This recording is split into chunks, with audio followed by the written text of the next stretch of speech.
soy Mauricio José Schwartz y esto es El Rey va desnudo.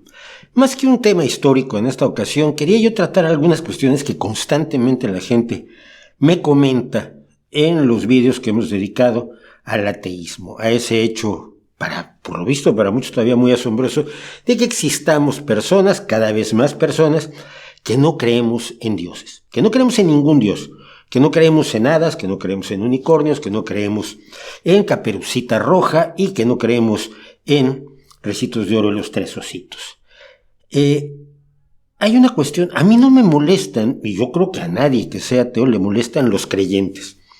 ¿No le parece que los creyentes sean una amenaza para su ateísmo? Imagínate nada más que alguien vaya a misa o a la sinagoga o a la mezquita o a cualquier otro templo y realice los rituales que considera correctos para complacer a su deidad y evitar ser lanzado al infierno, que es pues, lo que más preocupa a las personas que profesan las dos religiones mayoritarias, sobre todo en el mundo, que son la cristiana con todas sus variantes y la islámica con todas sus variantes, que el hecho de que esta gente vaya y practique sus rituales y crea y unos se confiesen y otros hagan una peregrinación a la Meca, nos resulta amenazante. No es así para nada, no creo que ningún creyente como tal le resulte a uno una amenaza. Una amenaza son los fanáticos, pero estos son una amenaza no solo para los ateos, sino para sus propios correligionarios en el sentido más estricto de la palabra y para sus propios compañeros de creencias y para los otros creyentes que no creen lo mismo pero también creen. Es decir, los cristianos en sus luchas en contra del resto de la humanidad pues han cometido masacres sobre todo contra otros cristianos que eran herejes, sobre todo contra los judíos y sobre todo contra los musulmanes, contra quienes emprendieron todas las cruzadas. Los musulmanes, por otro lado, convencidos de que tienen la misión de convertir a todo el mundo al Islam, los fanáticos musulmanes, no los musulmanes, por supuesto, variedad de jardín que uno conoce y con los que uno tiene buenas relaciones y se invita a tomar una cerveza, una cerveza no, se invita a tomar algo algún día, un café o un té. No, esos no tienen problema. Los fanáticos que asesinan musulmanes, sobre todo musulmanes que no piensan lo mismo que ellos, además de asesinar cristianos y judíos, son los peligrosos. Pero allí el peligro no es en sí la creencia, sino la creencia en todos los elementos más extremos de sus religiones. Todas las religiones tienen ese enorme potencial de causar daño, de causar dolor, de tener la autorización de Dios para cometer todo tipo de atropellos, y ellos son los que creen en esto, pues son los que resultan un peligro, son los que resultan una amenaza. Pero el creyente común y corriente, el creyente variedad de jardín, el creyente que suele pasar por la calle sin pensar en matar herejes o acabar con los infieles, pues a mí no me provoca ninguna preocupación. Sin embargo, parece que a muchísimos creyentes les resulta enormemente preocupante que haya ateos. Consideran que de alguna manera la existencia misma de los ateos pone en riesgo a su religión, pone en riesgo su propia creencia. Me imagino que allí quizás hay algo de miedo y si estos me ponen a pensar y empiezo a pensar lo que piensan ellos, voy a tener un problema. Y sí, va a tener un problema por lo menos de carácter social o un problema con su familia, como lo tuvimos aquellos jóvenes católicos que un día le dijimos a la familia, es que yo no me creo la historia, yo ya no voy a las misas y yo ya no voy a hacer los desfiguros correspondientes con tus sacerdotes. Sí, hay rechazo social y hay problemas, pero no es eso exactamente lo que parecen temer los creyentes religiosos. Temen sobre todo encontrarse un día de frente al hecho de que son responsables de su vida, de que el mundo no tiene más sentido que el que ellos le den y que al final lo que se sumará y se restará es la buena o mala memoria que dejen y poco más, como ya hemos tocado en muchísimos casos al hablar del más allá, al hablar de todos los elementos de la moral que parecen preocupar tantísimo a los creyentes. Y es que los creyentes viven aterrorizados por el pecado y quizás es bueno que empecemos por allí.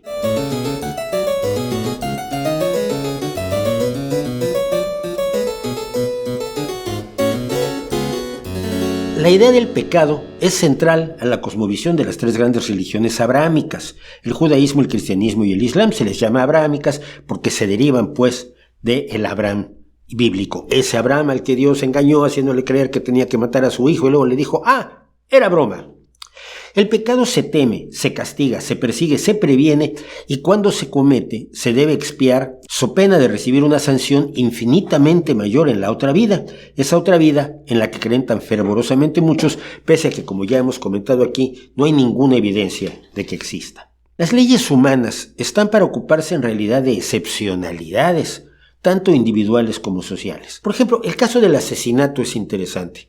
El asesinato no es una práctica común, por más que las plañideras profesionales de la modernidad o de la posmodernidad se dediquen a rasgarse las vestiduras y a clamar al cielo que el ser humano es un asesino, es el animal más mortal, es una bestia sanguinaria, para lo cual acuden precisamente a las excepciones, a los peores asesinos, a las acciones más deleznables cometidas por minorías, que no son menos deleznables por ella, pero son minorías.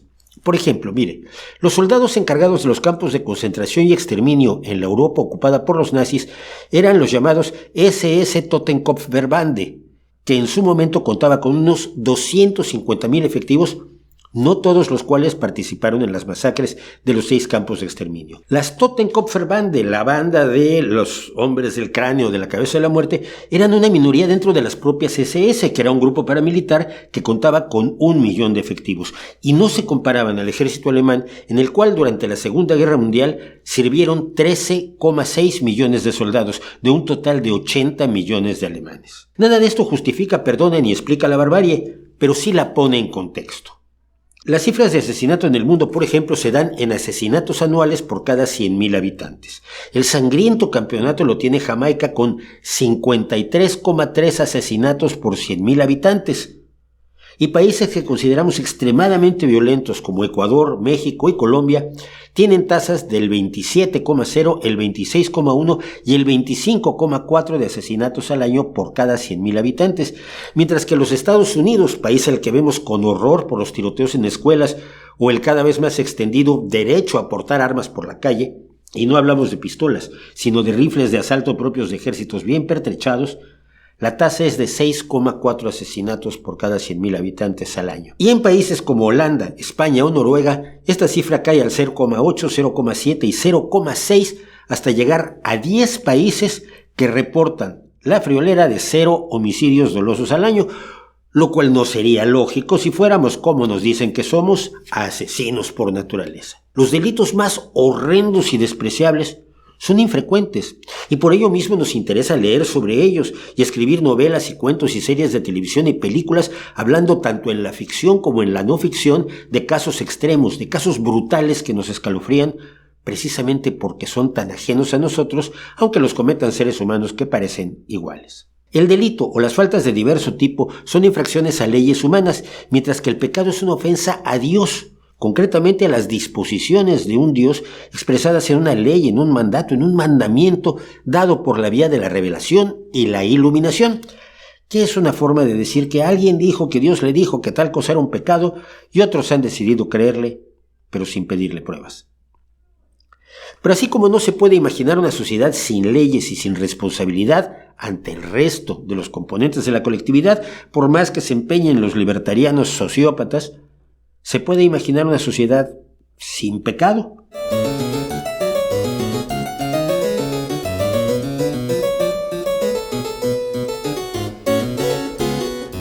Los primeros que nos dejaron escrita su visión fueron las culturas mesopotámicas, los sumerios y los acadios, que desarrollaron el primer lenguaje escrito hace algo más de 4.000 años, y que pintan una vida dominada por los dioses, pero en ese caso eran dioses individuales. Las faltas no se correspondían con la idea que tenemos del pecado, porque no dependían de lo que hubieran ordenado los dioses. Cada persona tenía sus propios dioses o su propio dios que podía enfurecerse cuando se cometían faltas y sentir una repugnancia tal hacia el infractor que podían alejarse de la persona.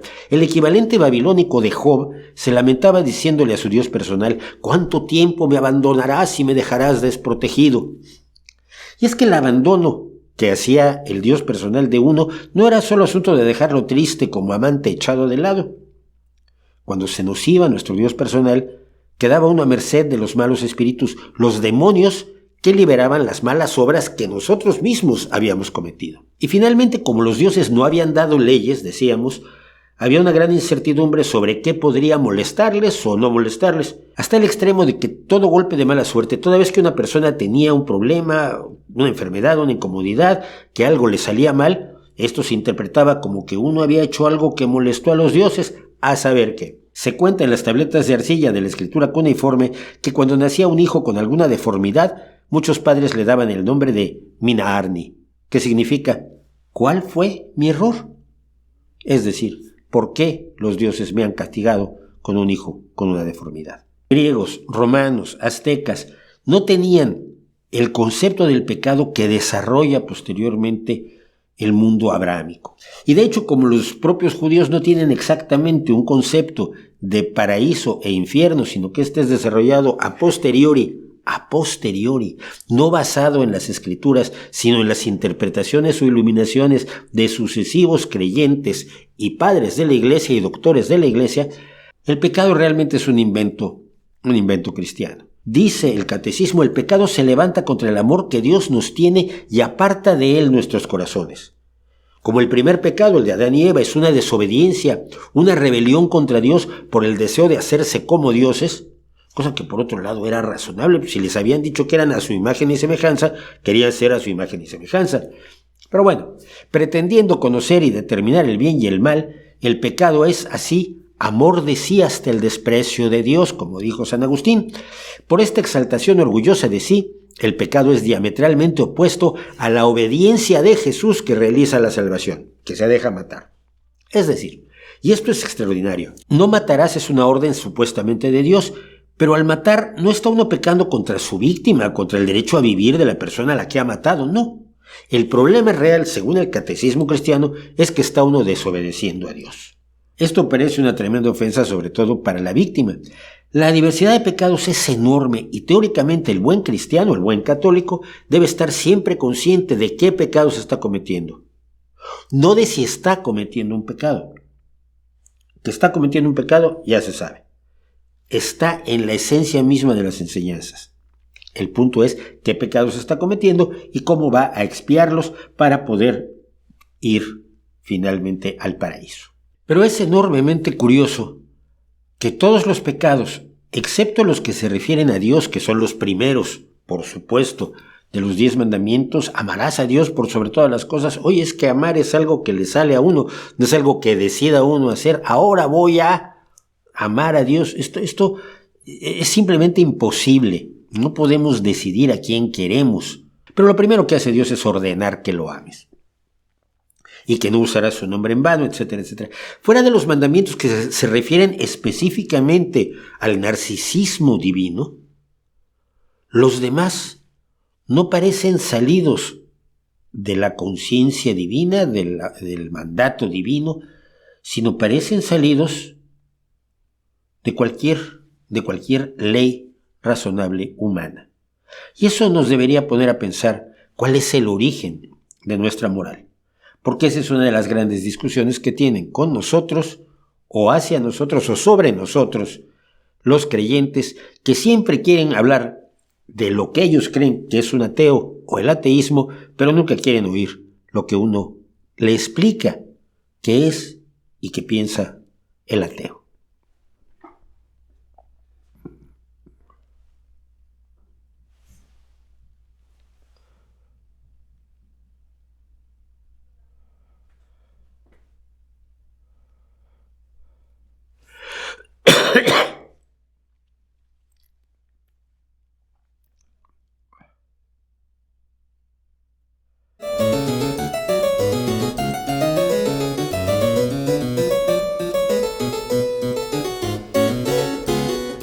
Si usted no conoce a Christopher Hitchens, yo le recomendaría que lo leyera. Me parece uno de los personajes fundamentales del siglo XX, siglo XXI, en cuanto al análisis del hecho, de la creencia en Dios, de la descreencia y por supuesto del sentido mismo de la vida. Pero recuerdo mucho, de momento, algo que él solía comentar. Decía, ¿acaso el ser humano estaba matando y violando y robando y mintiendo hasta que llegó de pronto Moisés y dijo, no, esperen, eso no hay que hacerlo porque Dios me lo acaba de decir ahora que subí aquí al monte a hablar con él? Ay, no, ya no podemos matar. No, ya no pueden matar, ya no pueden robar. Es simplemente... Vamos, parece un sketch de los Monty Python, ¿no? Pero es el argumento habitual que dan en su desesperación muchos creyentes que tienen miedo a los ateos y que suponen, por lo tanto, que los ateos carecemos de moral, carecemos de ética. ¿Procede la moral realmente de Dios? Sería muy curioso, fíjese. La mayoría de los dioses coinciden en ciertas cosas y tienen posiciones profundamente divergentes respecto de otras. Por ejemplo, lo de matar es algo que los dioses no lo llevan muy bien, aunque luego autoricen el asesinato siempre y cuando se haga en su nombre. Robar es otra cosa contra la que generalmente aconsejan los dioses, así como otro tipo de agresiones hacia las personas a nuestro alrededor. ¿No es curioso que sea en eso concretamente en lo que coinciden todos los dioses o todas las religiones, aunque luego den permiso para, bueno, ya si estás robando para llenar el Museo Británico, bueno, entonces te lo permito. O si estás robando porque te encontraste que había unos señores, hay unos indígenas que tenían un montón de oro y no le daban valor al oro y tú sí, se los puedes robar, yo te permito. La plata, bueno, la plata también. Y todo lo que tiene la tierra, todo eso te lo puedes robar, no hay ningún problema, En realidad, esas ideas no parecen surgir de la deidad, sino parecen surgir de la humanidad. Si la moral de los creyentes procede de Dios, y si no hubiera Dios, empezarían a matar, a robar, a violar, etc. ¿Qué es lo que nos dicen que es su posición? Es decir, solo nos controlamos, solo evitamos la barbarie porque Dios dijo que no había que hacerlo y porque hay un premio para quien haga caso y un castigo para quien no haga caso. Esto más o menos nos está diciendo lo siguiente. Imagínense, un creyente ve que alguien está en peligro o alguien está sufriendo y lo primero que piensa es, como Dios lo está mirando, ¿cómo influirá lo que haga en su puntuación para el cielo o el infierno? Entonces deciden actuar una vez que determinan que aumentará el premio celestial o disminuirá la posibilidad del castigo infernal de acuerdo con sus acciones. Y entonces deciden si de acuerdo con las enseñanzas de Dios es correcto salvar a la persona que está por ser atropellada, que está por morir en un incendio o que está simple y sencillamente a punto de caer y necesitan estirar la mano para impedir que caiga. ¿Eso me da puntos o no me da puntos? Porque si no me da puntos y mi moral solo depende de Dios, del castigo y del premio, tengo que pensarlo. Esto es un insulto enorme, brutal, para la mayoría de los creyentes. Los pone en la situación de ser una especie de convenencieros de caricatura que solo están dispuestos a actuar de cierta manera si saben que esto les beneficia o que disminuirá los perjuicios que vayan a sufrir en la otra vida. El altruismo, como en un sueño húmedo de Ayn Rand o de Javier Milei o de cualquiera de su banda, desaparece y es sustituido por una calculadora de intereses. ¿Me conviene o no me conviene ayudar a una persona? Y más si me pongo en riesgo yo. La gente en realidad, la gente no funciona así. También a contrapelo de lo que creen los más extremistas del libertarianismo, el ser humano no funciona individualmente. Somos una especie social, somos una especie gregaria. Somos unos monos que se vieron lanzados a la sabana y que solo pudieron sobrevivir gracias a dos cosas: el desarrollo de su encéfalo y el hecho de que eran muchos. Un ser humano cazando sin armas tiene muy pocas probabilidades de tener una verdadera gran efectividad. Si tiene armas, esa efectividad aumenta, pero las mejores armas las hacen los mejores artesanos. No todos los cazadores son buenos artesanos y por lo tanto todos necesitamos a otros, incluso los cazadores. Por supuesto, la cacería en grupo, la cacería que sabemos que practicaban nuestros más antiguos ancestros y que les permitió el acceso a proteína, que a su vez permitió que se desarrollara el encéfalo, etcétera, etcétera, era una cacería de carácter social. Nos ayudábamos unos a otros, colaborábamos, actuábamos socialmente y obteníamos un beneficio para todos. Y esa sociedad genera su propia moral. Esa sociedad genera sus propias reglas, esas reglas que dicen, es que ¿por qué la sociedad me hace que haga yo esto, el otro? Porque son las leyes que nos hemos dado, a veces mejores, a veces peores, siempre mejorables, pero son las reglas de convivencia que nos damos para que nuestra sociedad funcione en beneficio de los individuos. No matarse entre los propios miembros de la sociedad es conveniente.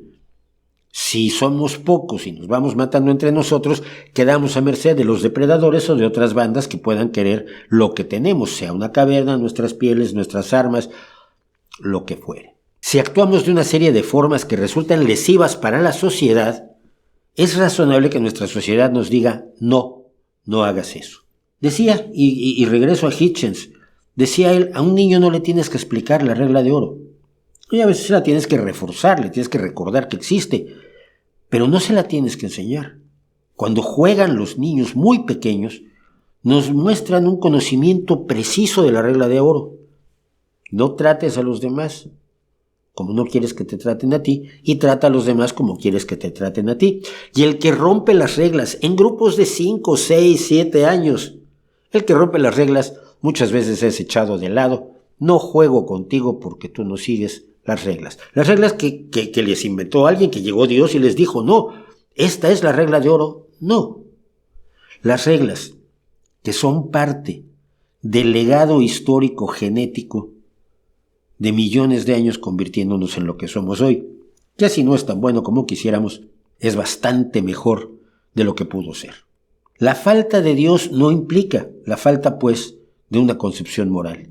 No es necesario Dios para ser bueno, no es necesario Dios para actuar correctamente, no es necesario Dios para desarrollar una moral que va en evolución, quiero decir además, una moral que hoy no es la misma que hace 500, 1000, 20,000 o 30,000 años. Pero el hecho de que haya personas capaces de ser buenas sin Dios molesta, decíamos al principio, a los creyentes. Y el tema de la moral es uno de los que más les preocupan. ¿Qué pasa con los ateos militantes?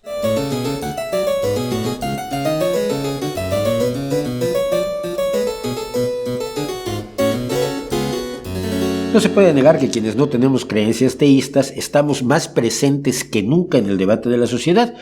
Esto es una consecuencia obvia, primero, de las libertades que se han ido desarrollando, muchas veces a contrapelo de las creencias religiosas, y el creciente número de personas que no tienen creencias religiosas o creencias teístas en las sociedades occidentales, debido a que también en esas sociedades se han desarrollado nuevas formas de pensamiento y, por supuesto, se ha desarrollado el conocimiento científico que nos permite poner a prueba las afirmaciones más delirantes, incluidas, por supuesto, las religiosas. Y dentro de todo esto estamos, por supuesto, los que somos militantes. Ateos militantes, ateos que públicamente hablamos sobre el ateísmo, sobre nuestras creencias o falta de creencias, sobre nuestras opiniones, sobre nuestra visión, y que somos los que generalmente más molestamos a los creyentes.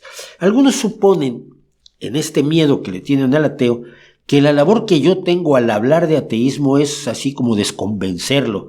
Incluso se ha utilizado una palabra que nos dicen muchas veces, es que tú quieres convertir a los creyentes. Pues difícilmente, porque mira, el diccionario de la RAE, sí que es lamentable en la mayoría de los casos, dice que convertir es ganar a alguien para que profese una religión o la practique. Es decir, la conversión es el paso de la infidelidad a la religión a la fidelidad a la religión. El salto de una religión a otra o de la descreencia a la creencia es una conversión. Esto difícilmente se puede comparar con dejar de lado la fe y optar por un pensamiento crítico, racional y humanista que la mayoría de los ateos parecemos compartir, aunque de maneras muchas veces muy distintas. Y es que los teístas y los religionistas suelen decir que el ateísmo es una forma de fe o de religión. Esto equivale a decir que ser abstemio es una forma de alcoholismo o que ser calvo es un peinado. Si la fe es creer sin necesidad de razón, negarse a creer a menos que haya razones no es otra forma de fe, es precisamente lo opuesto. Es negarse a aceptar la fe como fundamento para las opiniones, para las creencias y para las acciones que emprendemos. Ateo es alguien que no acepta ninguna proposición preternatural sin evidencias que la sustenten. Para el ateo los dioses están en la misma categoría que el ratoncito Pérez, los pitufos y los monstruos de la mitología griega.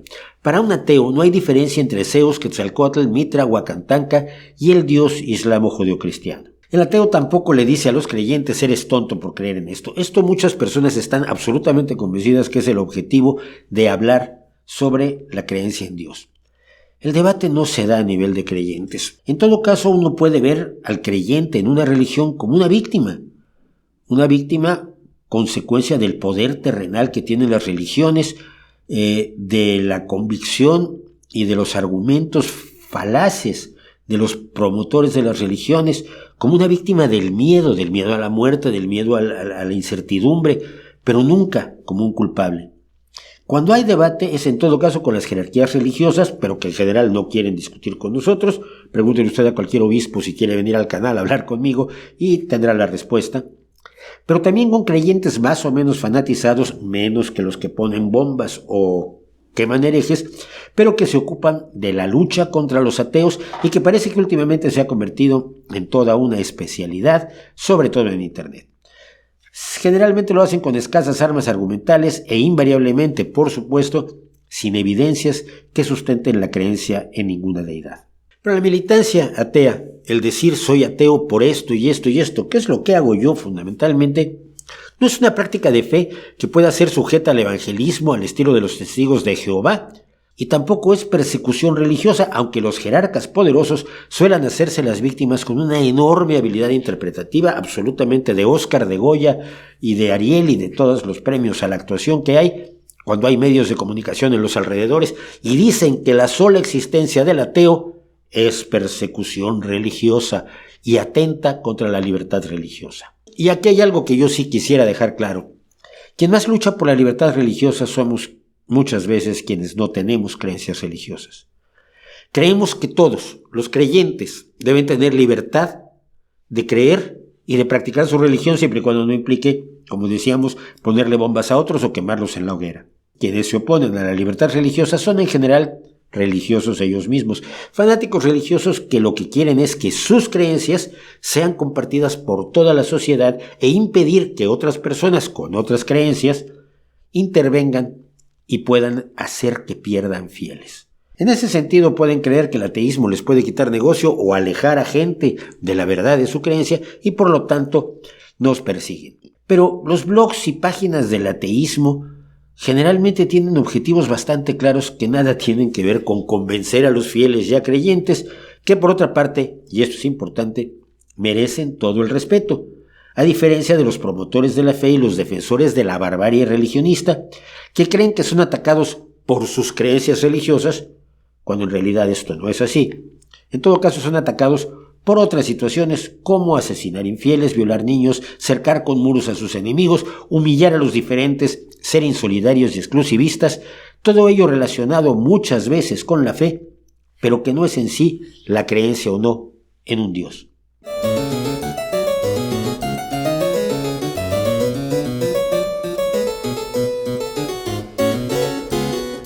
Hasta hoy, todas las religiones, sus jerarquías y sus fanáticos han predicado alegremente contra el ateísmo y han señalado a los ateos como los malos de la película. Los papas que celebran el ecumenismo, que implica reunirse con rabinos judíos, imames musulmanes, popes ortodoxos, pastores protestantes y lamas budistas, se ceba con los ateos y los acusa, como en su momento, a los judíos de todos los males del planeta. Y hasta ahora, hasta nuestra época, los últimos quizás 60, 70 años, los ateos habían callado y guardado su lugar subordinado en la sociedad, muy seriecitos.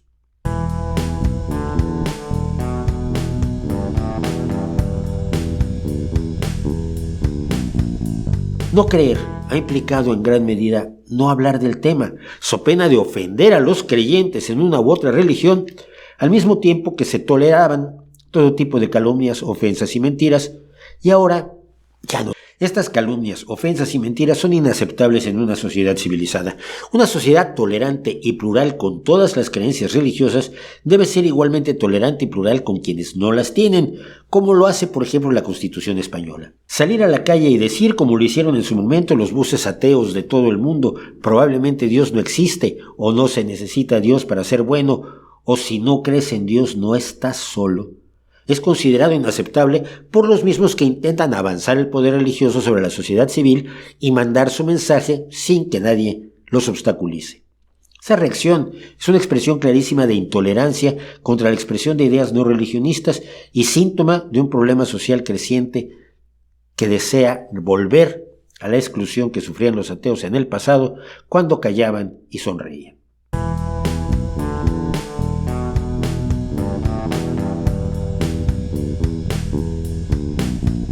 Un segundo objetivo es decirles a quienes no tienen creencias religiosas que está bien que no las tengan, que hay muchas personas que no las tienen y no pasa absolutamente nada. Por el contrario, tienen una visión del mundo que comparten numerosos científicos, creadores artísticos, intelectuales y seres humanos comunes y corrientes por todo el planeta. Los ateos estamos en la sociedad y no vamos a ningún lado. Por el contrario, nuestro número va en aumento, como lo pueden ustedes revisar con todas las estadísticas sobre creencias religiosas a lo largo de la historia. Y ya no vamos a tolerar que se nos llame inmorales, que se nos acuse de atrocidades o que se reinvente la historia para ocultar la barbarie religionista endosándonosla. En ese sentido, la militancia es un basta ya. Ese basta ya también implica recordarle a la gente que los ateos que han cometido terribles asesinatos, terribles masacres, no lo han hecho porque se les enseñara el ateísmo, no lo han hecho porque un sacerdote ateo los autorizara, no lo han hecho por ser ateos, sino porque eran unos tiranos y unos dictadores bárbaros.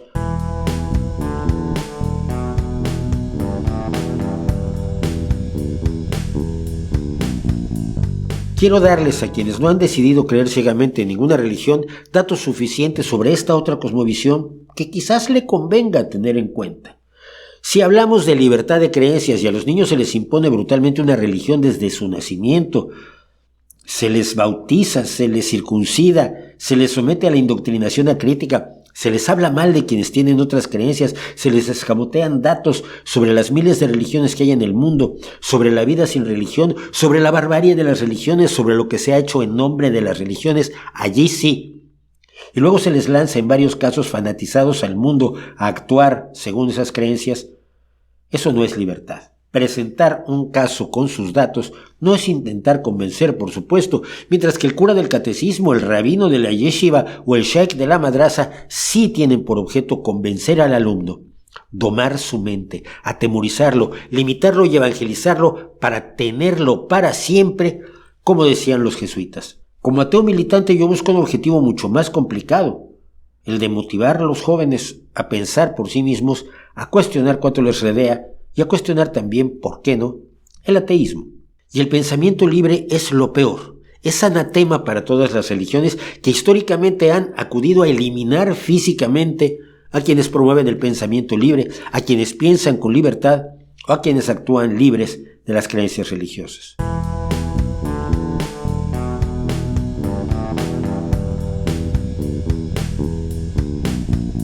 El cuarto objetivo de mi militancia y de la militancia de muchos ya no es individual sino social, implica dos frentes distintos, el educativo y el legislativo.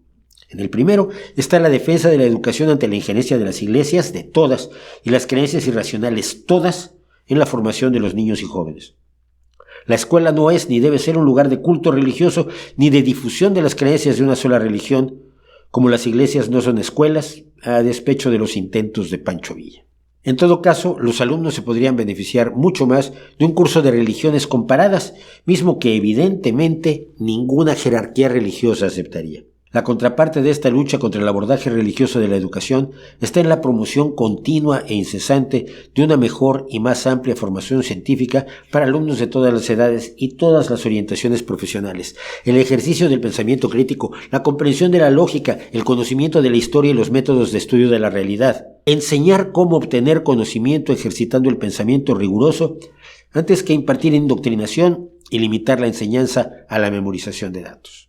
Hay que crear leyes, y leyes que se apliquen efectivamente. Día a día las religiones dominantes en distintas sociedades pretenden controlar la vida de todos los habitantes de dichas sociedades, creyentes o no en dicha religión, buscando que se promulguen leyes que imponen de facto una teocracia que desplaza el gobierno civil, democrático y flexible.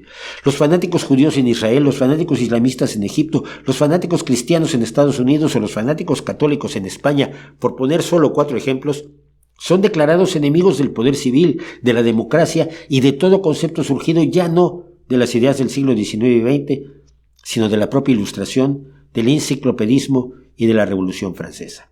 Al mismo tiempo, y por curioso que les parezca a algunos, esto implica defender a los practicantes de algunas religiones que pueden verse, y esto ha ocurrido históricamente, convertidos en blanco de odios, en chivos expiatorios o cabezas de turco de uso común para los religionistas de la creencia opuesta. La pluralidad religiosa en un Estado civil debe contemplar y tratar igualmente a los creyentes o jerarcas de todas las religiones y, decíamos, a quienes no tienen creencias. Esto no solo implica respetar sus prácticas, sino llevarlos por igual ante la ley cuando dichas prácticas contravengan las leyes, sin otorgar esa impunidad que suelen disfrutar los jerarcas de las religiones dominantes.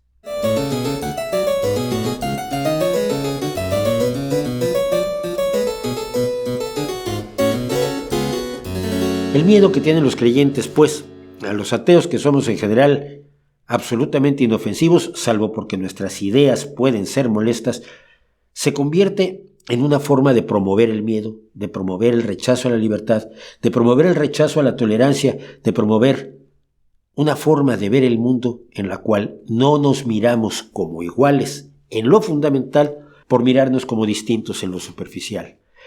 De toda la política de identidades, la identidad religiosa es probablemente la más boba. Es la que menos bases razonables tiene y es a la que se aferra muchas veces la gente con mayor intensidad. Y si esta identidad es la fuente de tanto dolor, de tanto enfrentamiento, de tanto odio y de tantos sinsabores para tantos millones de personas, quizás es también una de las principales identidades a las que debemos combatir para recordarles a todos que independientemente de la fantasía religiosa que hayan decidido creer, son iguales a todos los demás. ¿No cree usted?